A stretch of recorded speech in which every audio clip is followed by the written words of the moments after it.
6월 3일 코로나19 감염병 정례 브리핑을 시작하겠습니다. 예방접종 관련된 주요 사항을 먼저 설명드리겠습니다. 오늘 60세에서 74세 어르신들의 예방접종 예약이 마감됩니다. 현재 60세 이상 어르신 등의 코로나19 예방접종 사전 예약자가 총 736만여 명으로 예약률은 77.7%입니다. 70세 이상 74세의 경우에는 예약률 80%를 넘어서서 80.7%이며 코로나19 예방접종 사전 예약은 오늘까지 가능합니다. 오늘까지 예약을 못하신 60세 이상 어르신들께서는 코로나19 예방접종을 하고 있는 의료기관을 직접 방문하시거나 전화하셔서 잔량이 남아있는 경우 접종하실 수 있습니다. 이후에는 전 국민 접종이 완료된 후에야 다시 접종하실 수 있습니다. 내일부터 의료기관에서 잔여 백신이 발생하면 의료기관이 개별적으로 희망자를 접수받아 예비 명단으로 접종 대상자를 관리하는 방식보다는 의료기관이 예방접종 시스템에 당일 잔여 백신 양을 등록하고 카카오, 네이버 앱을 통해서 공개하며 이를 희망자가 선택하여 당일 예약하도록 하는 방식으로 운영할 예정임을 말씀드립니다. 이는 잔여 백신 발생과 접종 희망자 연계를 좀 더 효율적으로 운영함으로써 의료기관과 접종 희망자의 편의를 높이기 위한 것입니다. 이러한 앱을 활용한 잔여 백신 당일 예약은 아스트라제네카 백신의 경우 30세 이상이면 가능합니다.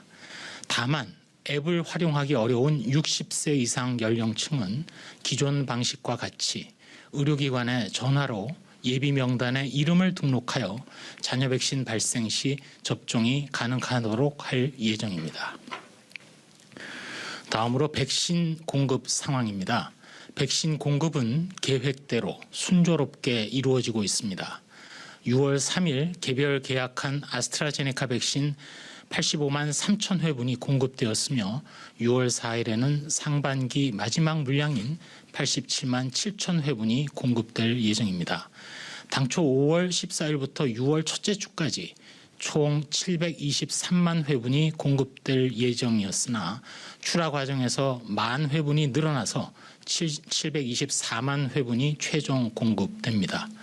이로써 개별 계약한 아스트라제네카 백신은 5, 6월 도입을 차질 없이 완료하게 되었음도 말씀드립니다. 돌파 감염 발생 현황입니다. 코로나19 백신의 효과 평가 목적으로 실시 중인 백신 접종 후에 돌파 감염 사례는 현재까지 모두 9건이 발견되었습니다. 돌파 감염이란 백신별로 권장 접종 횟수를 모두 접종한 후 2주가 지나서 확진되는 경우를 말합니다. 국내에서 접종을 완료한 지 14일이 지난 103만 9,559명 중에서 돌파 감염 추정 사례는 현재 9명입니다. 이 중 신규 확인된 돌파 감염 추정 사례 5명은 모두 화이자 백신 접종자이며 현재 변이 바이러스 감염 여부 등에 대한 추가 분석을 진행하고 있습니다. 어떠한 백신을 접종받으시더라도 돌파 감염은 발생할 수 있습니다.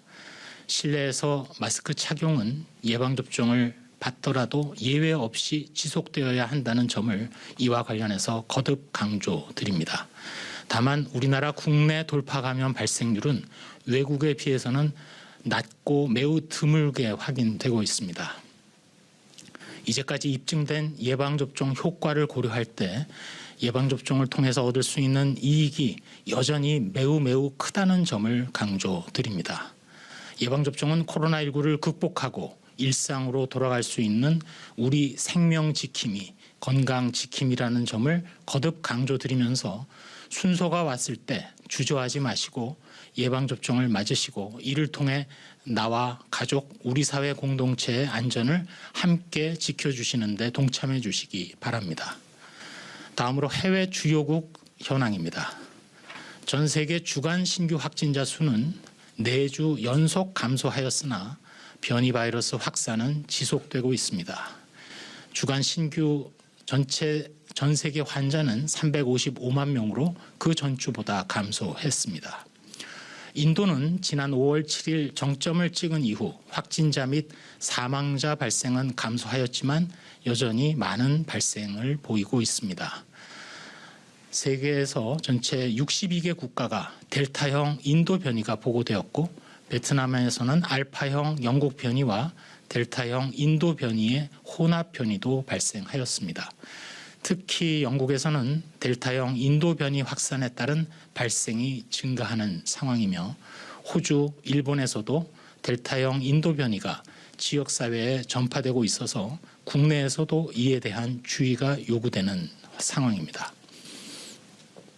그러나 전반적으로 1회 이상 예방접종률이 높은 주요 국가에서는 확진자 발생 감소세가 나타나고 있습니다. 국내 코로나19 유행을 최소화하고 일상 회복을 시작하기 위해서는 예방접종, 동시에 거리 두기 등 방역 수칙 준수가 함께 이루어져야 한다는 점을 거듭 확인할 수 있는 내용들입니다. 다음으로 요양병원, 요양시설 등 취약시설과 고위험 대상에 대한 선제검사 현황입니다. 지난해 5월부터 금년 5월 28일까지 1년여간 입영장정, 감염 취약시설, 교정시설 관련해서 총 1216만 명에 대한 선제검사를 실시한 결과 508명의 양성자를 확인했습니다. 지난 5월 한 달간은 총 213만 2천 명을 검사해서 78명의 양성자를 발견하였고 이는 4월 대비 검사 건수는 85만 1천 건이 줄었고 양성자는 50명이 감소한 상황입니다. 5월에는 서울, 울산 지역의 초중고교의 교직원과 학생을 대상으로 선제검사를 추진해서 총 157개 학교에 11,812명을 검사하였습니다. 6월부터는 서울, 울산 외에도 인천, 경기, 경남북 등 4개 시도를 추가해서 선제검사를 확대합니다. 우리 학생들의 안전을 위해서 전국 학원 종사자에 대한 선제검사도 지속 시행하고 있습니다. 한편 6월부터 시행되는 예방접종 완료자 일상회복 지원 방안에 따라 감염 취약시설 주기적 선제검사 대상 중에 예방접종을 완료한 종사자를 검사 대상에서 제외하고 있고 이로써 선제검사에 대한 부담을 완화하였습니다. 다음으로 연구개발 관련해서 국립감염병연구소의 공공백신개발지원센터에서 생물안전성 3등급 실험실을 인증받고 또한 식약처로부터 임상시험 검체 분석기관 인증을 받았다는 내용입니다. 공공백신개발지원센터는 이로써 코로나와 같은 고위험 병원체를 다룰 수 있는 6개의 BL3 실험실과 5개의 동물 실험용 실험실, 임상검체 실험실을 포함한 백신 개발 연구 지원 시설을 갖추게 되었습니다. 앞으로 모든 국내 기업에 대해서 소정의 심사를 거쳐서 이를 활용할 수 있도록 하겠습니다. 이로써 공공백신개발지원센터는 연구 지원 기반이 한층 강화된 만큼 향후 국내 코로나19 백신 개발을 총력적으로 지원하겠습니다. 한 말씀 드리겠습니다. 전 세계 코로나19 발생이 앞서 말씀드린 대로 감소 추세입니다. 오늘로 아마도 전 세계의 코로나19 백신 접종 누적 횟수가 20억 회분을 넘어설 것으로 보입니다. 국내 예방접종도 속도가 빨라졌습니다. 여러분들의 코로나 극복 의지 그리고 백신 예방접종에 대한 신뢰, 거리두기 참여 또한 인내에 감사드립니다. 국내 60세 이상 어르신 등 1차 접종 예약률이 말씀드린 대로 77.7%입니다. 지난 27일부터는 하루 평균 51만 명이 예방접종에 참여해주고 계십니다. 일상을 향한 희망의 발걸음이 계속 이어질 수 있도록 국민 여러분들께서 거듭 말씀드리지만 차례가 오면 망설이지 마시고 예방접종에 적극적으로 참여해 주실 것을 부탁드립니다. 또한 희망하고 또 예상했던 대로 위중증 발생 규모도 정체되는 상황입니다. 또한 거리두기와 환기에 유리한 하절기가 다가옵니다.